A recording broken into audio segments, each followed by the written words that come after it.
Эфир абхазского телевидения продолжает русская служба новостей. Здравствуйте. И в начале выпуска о состоянии здоровья премьер-министра Абхазии Александра Анкваба, которое оценивается как удовлетворительное.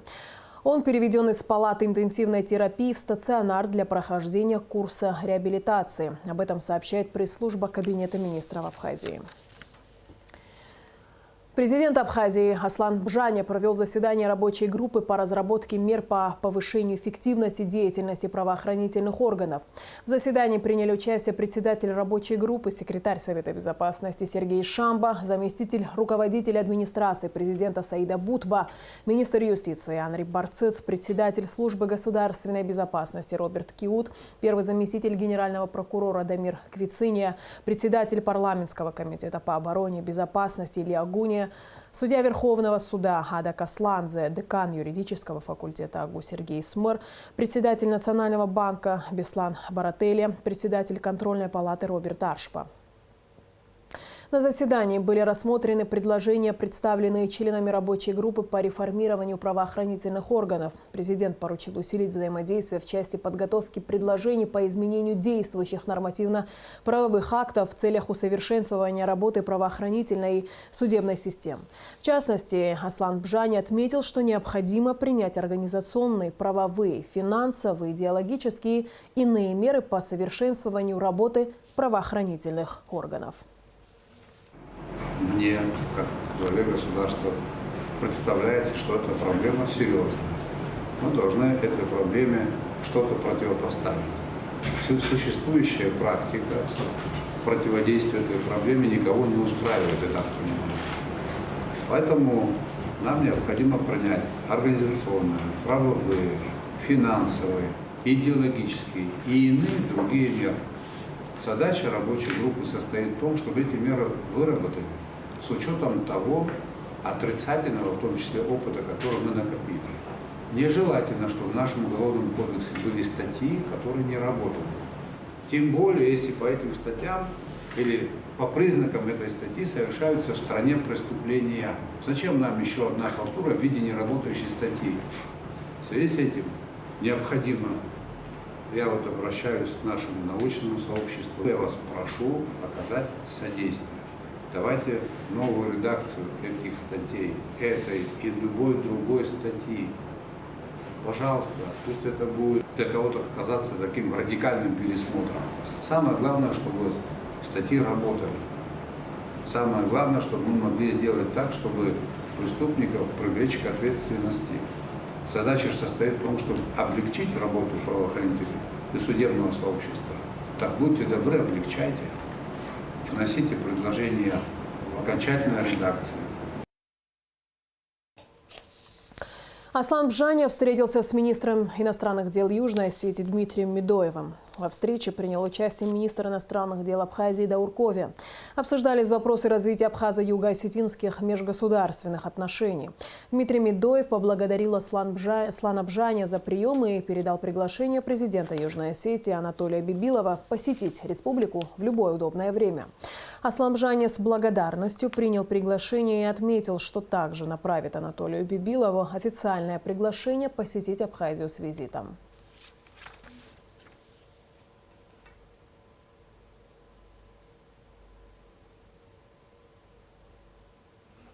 Помню те отношения, которые зародились много десятилетий тому назад, они, вне всякого сомнения, будут нами продолжены, они будут развиваться, потому что в этом состоит видение и стремление наших народов.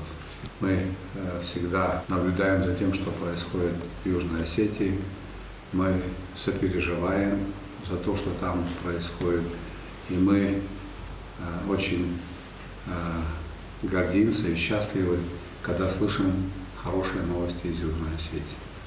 Поэтому еще раз добро пожаловать, всего хорошего. В Народном собрании Абхазии состоялось расширенное заседание парламентского комитета по государственно-правовой политике с участием представителей Генеральной прокуратуры, медицинского сообщества, общественности и прессы. Поводом для встречи послужило обращение медицинского сообщества к парламенту по поводу действий прокуратуры при попытке проведения обыска в Центральной республиканской больнице.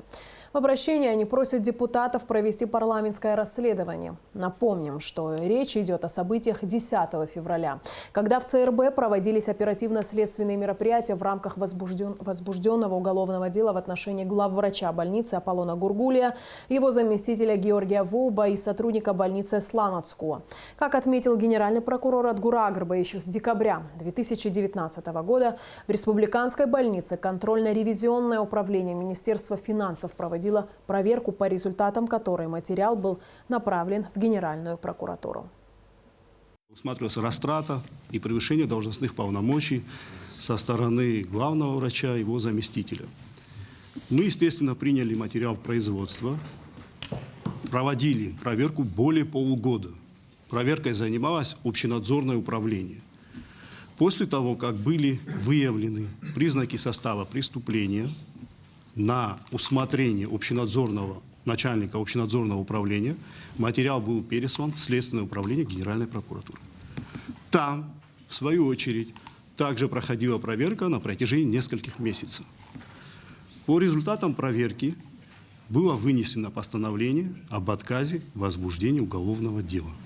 Однако на тот момент было абсолютно очевидным, что были растрачены деньги в размере 1 миллиона 240 тысяч рублей и еще подсчитан ущерб, амортизация оборудования на 1 миллион 600 тысяч рублей. Итого все вместе это составило 2 миллиона 800 тысяч рублей. С учетом того, что было вынесено постановление об отказе и отсутствовали достаточные основания для возбуждения уголовного дела, Генеральной прокуратурой республики, в частности заместителем Тыркба, было внесено представление в адрес министра здравоохранения о применении в отношении представителей республиканской больницы, в частности руководства, дисциплинарных наказаний, а также обязали в своем представлении возместить причиненный ущерб государству.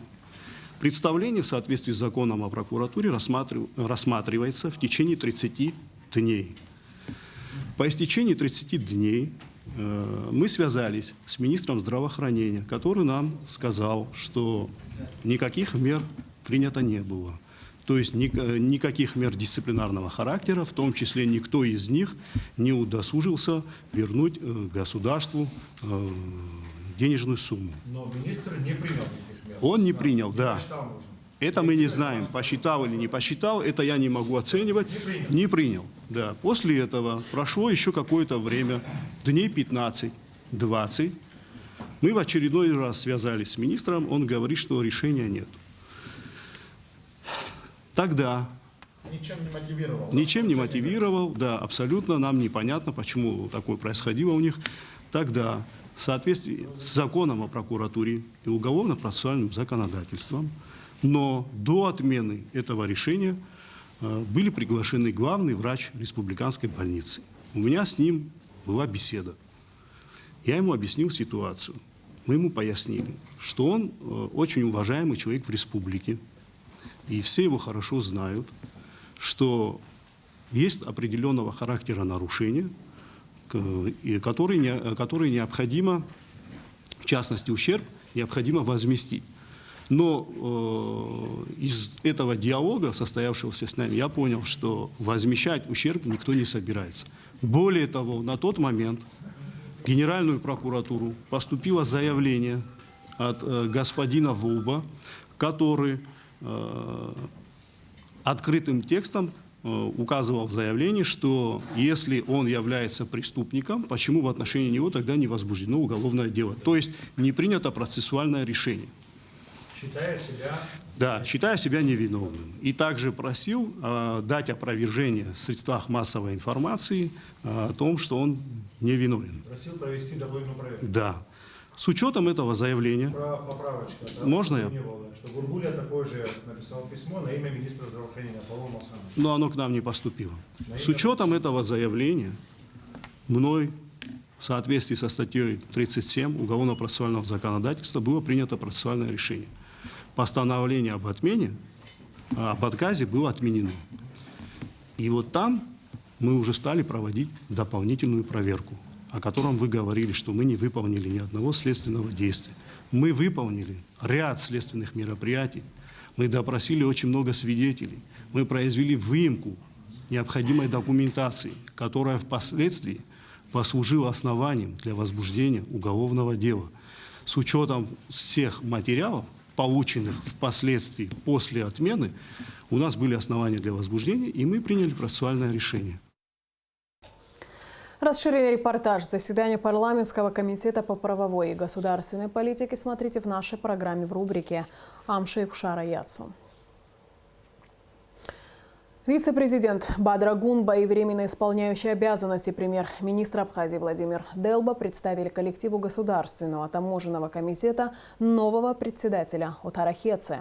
Бадра Гунба выразил уверенность, что, объединив усилия, используя накопленные знания и опыт, сотрудники ГТК совместно с новым руководителем достигнут больших успехов. Вице-президент также отметил, что руководство страны рассчитывает на активное сотрудничество ГТК с прокуратурой и СГБ. Бадра Гунба поблагодарил бывшего руководителя ведомства Гурама Инапшиба за проделанную работу и подчеркнул, что под его руководством были показаны хорошие результаты. Владимир Делба также поблагодарил Гурама Инапшиба за работу и выразил уверенность, что его организаторские способности будут, несомненно, востребованы в дальнейшем на других ответственных должностях. Сегодня действительно коллективом и руководством ГТК была достигнута определенная планка, которую ни в коем случае понижать нельзя, и только нужно укреплять те позиции. Таможенный комитет показывает самый тяжелый период времени, период пандемии. Откровенно говоря, работа таможенных органов была направлена и усилена, и эту планку ни в коем случае снижать нельзя. Точкой отсчета именно те показатели, которые существуют сегодня в ГТК и выше. Те показатели, которые делали, люди все здесь стоят, я думаю, что они так же и будут продолжать. Хочу поблагодарить руководство страны за оказанное мне доверие. Отдельно хочу вам всем спасибо сказать за проделанную работу, несмотря в такое тяжелое время. Многих здесь в лицо я знаю. Я надеюсь, что мы совместно с вами будем продолжать те славные традиции, которые имеются в таможенном комитете. Я тоже хотел бы несколько слов сказать в адрес Гурама Семеновича. О решении президента вам известно. Гурам Семенович, имея опыт работы в Государственном таможенном комитете и оценивая статистические данные, опираясь на них, могу сказать, что таможенные органы Республики Абхазия за последнее время смогли удержать сложную ситуацию в стране, особенно связанную с распространением коронавирусной инфекции. Уверен в том, что организаторские способности Гурама Семеновича, его человеческие качества, трудолюбие, несомненно, будут востребованы еще и в дальнейшем на ответственных постах. Отар Михайлович, хочу присоединиться к словам Бадра Зуравовича. Отара Михайловича не надо особо представлять, он известный человек, и вам он известен. Работая на ответственных постах, он снискал уважение во всех коллективах, работая и министром внутренних дел, и секретарем Совета Безопасности. В этой связи у него очень большой управленческий опыт. Полагаю, что он будет направлен только на повышение эффективности деятельности таможенных органов, естественно, на развитие экономического потенциала нашей страны. Задачи не меняются, остаются как и прежде. Отар Михайлович, полагаю, что вы вместе с коллегами достойно справитесь с возложенными обязанностями. С 15 февраля после долгого перерыва в образовательных учреждениях Абхазии возобновился учебный процесс. Пока что к учебе приступили учащиеся младших классов, а старшеклассники пойдут в школу только 22 февраля. Во всех школах и детских садах работа организована с учетом рекомендаций СЭС. Репортаж Сарии Кварацхеля. После длительного перерыва школьники вернулись за партой и потихоньку начали привыкать к учебе в новых антиковидных условиях. Несмотря на то, что дети друг с другом были на связи дистанционно, им все же не хватало живого общения, признаются они. Я скучала и по классу, и по друзьям. Они за это время очень сильно выросли. Очень скучала. Особенно по Марине Викторовне. Еще я устала дома сидеть, скучать. Дома не так интересно учиться, потому что там что-то с Аллой Ивановной скучно как-то, она прям тему объясняет. А новую тему мама не сможет мне объяснить правильно. Еще я старалась сама, но маму придется звать иногда. Я дома читал, писал иногда. Иногда? Кто тебе помогал? Я иногда сам. А иногда? Иногда с мамой. В школе лучше. Потому что тут все понятней. По своим друзьям по школе скучал тоже?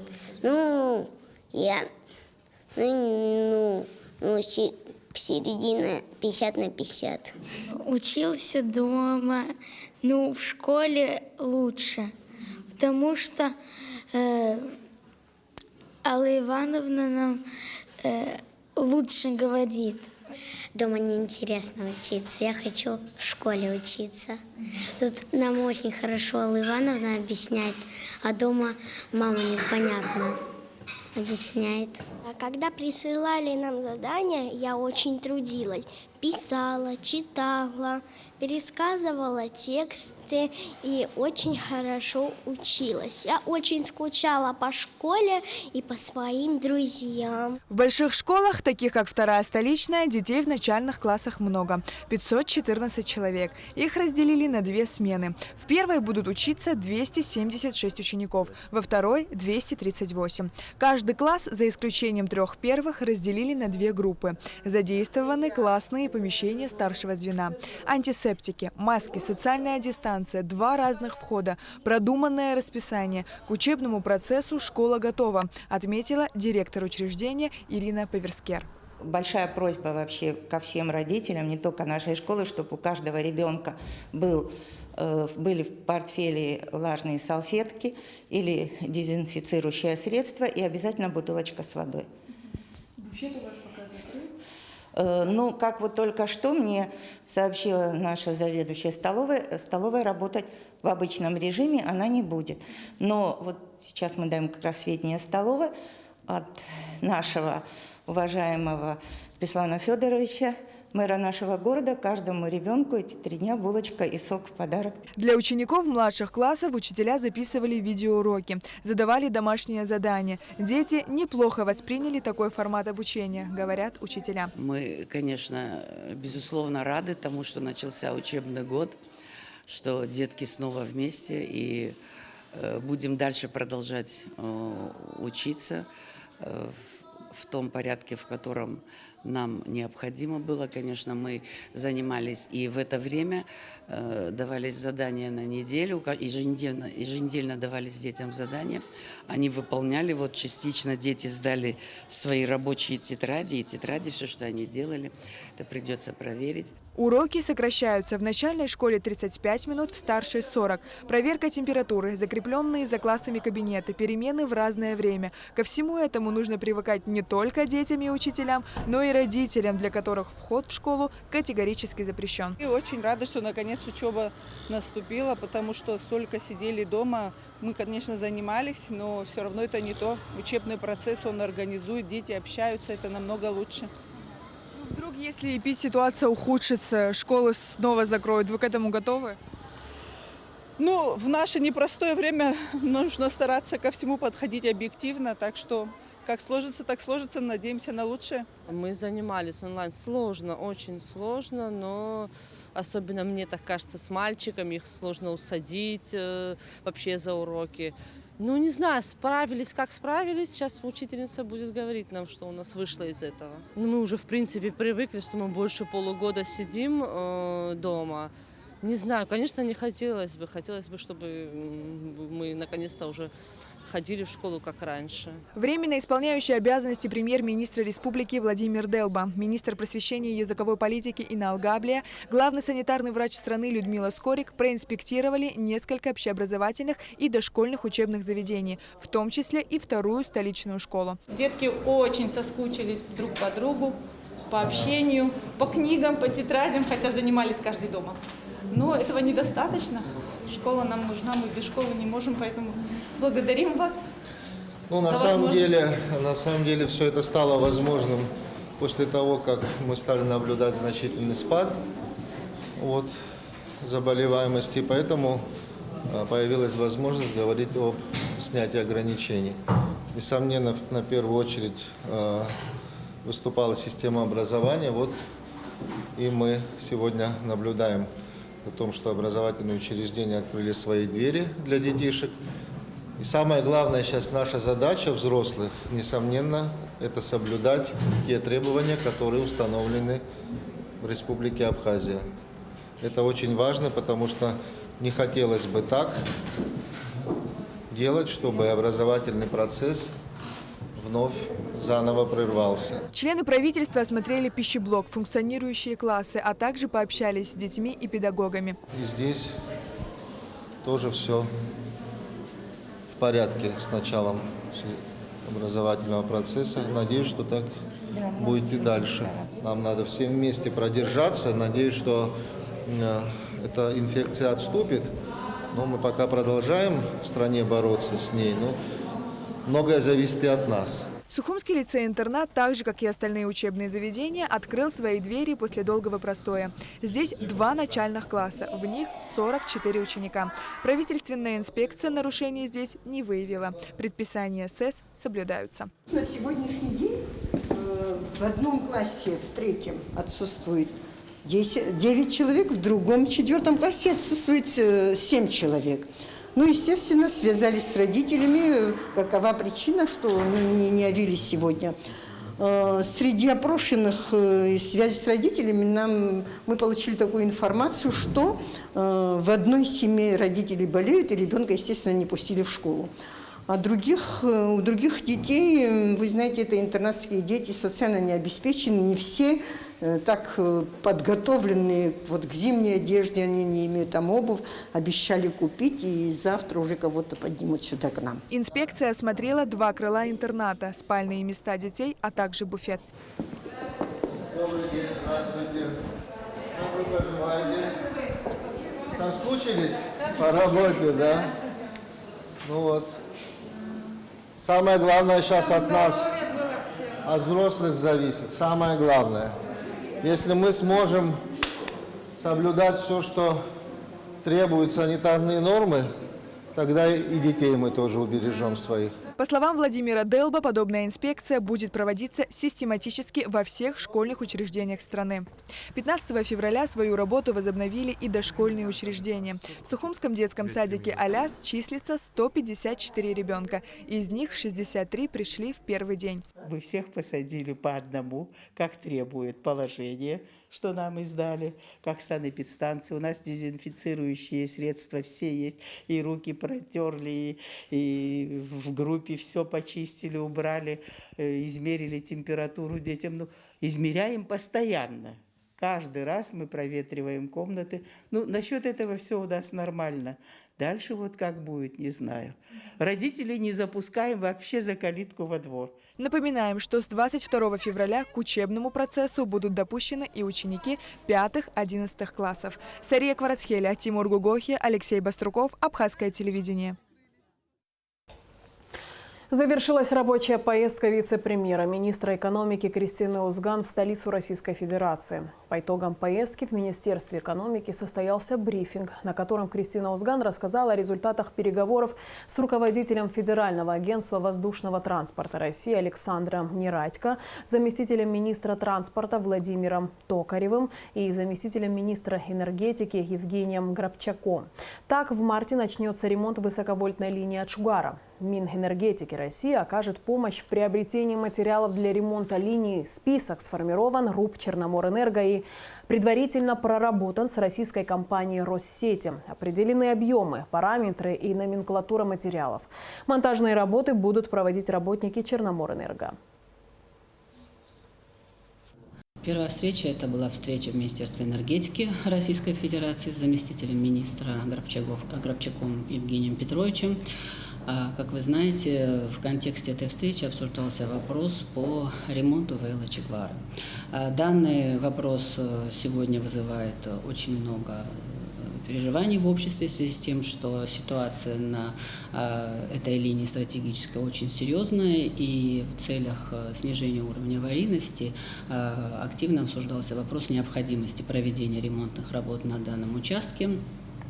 И, соответственно, плюс важным обстоятельством являлось то, что в рамках остановки Ингургэс наиболее подходящая техническая возможность без дополнительных отключений электроэнергии провести работу именно в этот период. Министерство энергетики окажет нам поддержку в приобретении материалов на данном этапе. Данный список был сформирован Черноморэнерго, исходя из сметной документации, которая была ранее подготовлена. Данный список материалов был предварительно проработан с российской компанией «Россети», определены объемы, параметры и номенклатура материалов. Соответственно, в рамках достигнутых договоренностей будет произведено приобретение этих материалов, и в марте мы ожидаем их поставку в Абхазию. Соответственно, работы будут проводить непосредственно уже по монтажу провода и, соответственно, газозащиты работники компании «Черноморэнерго». Расширенный репортаж с брифинга вице-премьера, министра экономики Кристины Узган смотрите после выпуска новостей. 15 февраля в Сухуми отметили 32-летие со дня вывода советских войск из Афганистана. Почтить память погибших воинов-интернационалистов и возложить цветы к памятнику неизвестному солдату в Сухуми пришли заместитель председателя Абхазского союза ветеранов Афганистана Сейран Каджаманян, войсковой атаман Черноморского казачьего войска Абхазии Вадим Мироненко, председатель русской общины Абхазии Роман Рязанцев. В этот день, 15 февраля 1989 года, последняя колонна советских войск покинула территорию Афганистана. Это событие ознаменовало для Советского Союза окончание афганской войны, которая длилась почти 10 лет и унесла жизни более 15 тысяч советских граждан. В афганской войне участвовали 136 воинов-интернационалистов из Абхазии. 11 человек из них получили ранения, 15 погибли, 13 посмертно награждены боевым орденом Красной Звезды. Дань памяти о тех, кто исполнял служебный долг за пределами Отечества, военнослужащие российской военной базы Южного военного округа и Министерства обороны Абхазии приняли участие в благотворительной акции «Стань доноров», сдав более 100 литров крови. Мероприятие было организовано представительством Россотрудничества в Абхазии. Все подробности в репортаже Эсма Голанция. С утра в Центральном банке крови выстроилась очередь из желающих принять участие в акции. Некоторые из этих ребят приходят не в первый раз.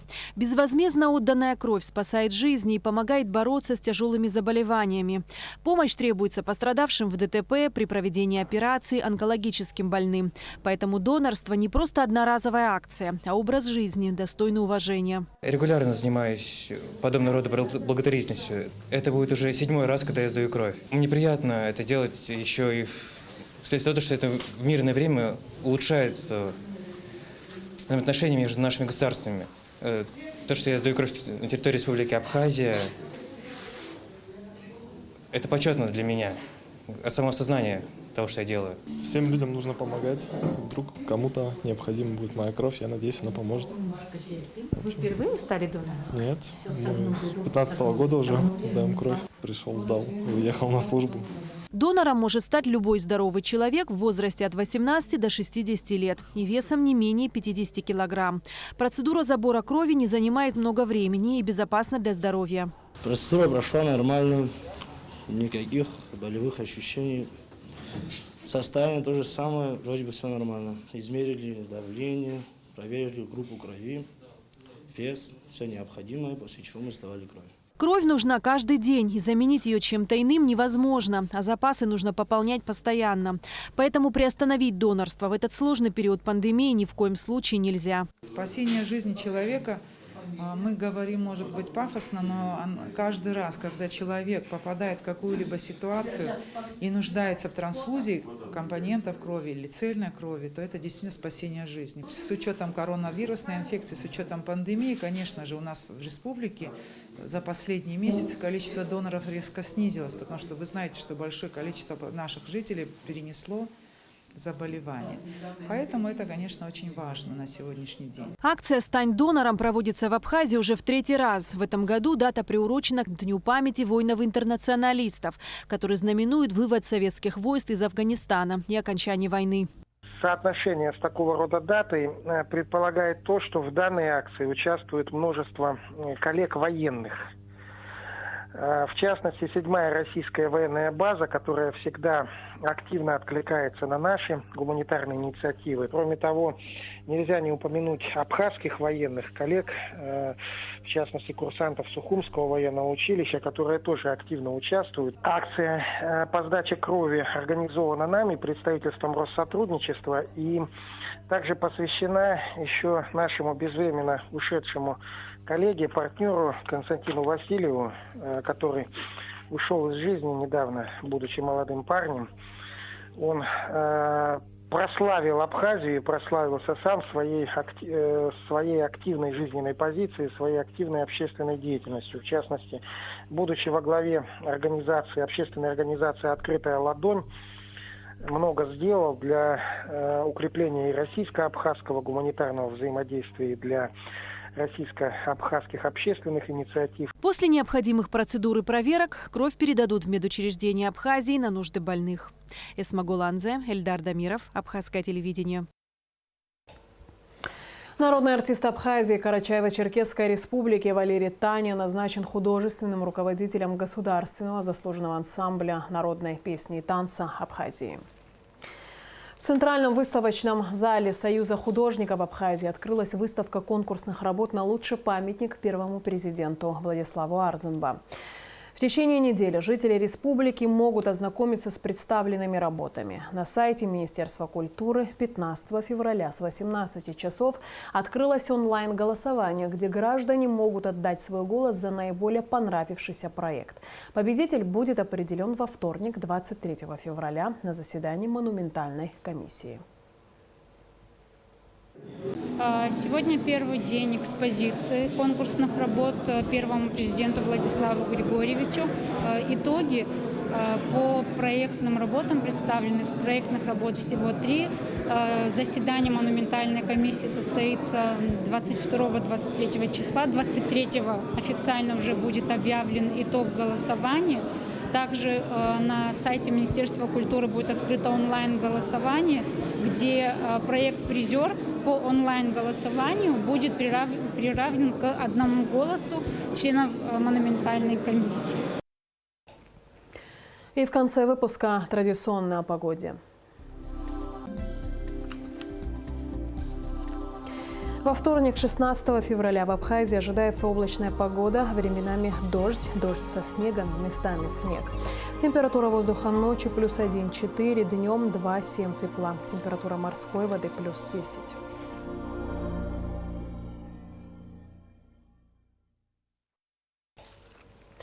На этом наш выпуск завершен. Я с вами прощаюсь. Абхазское телевидение продолжает свою работу.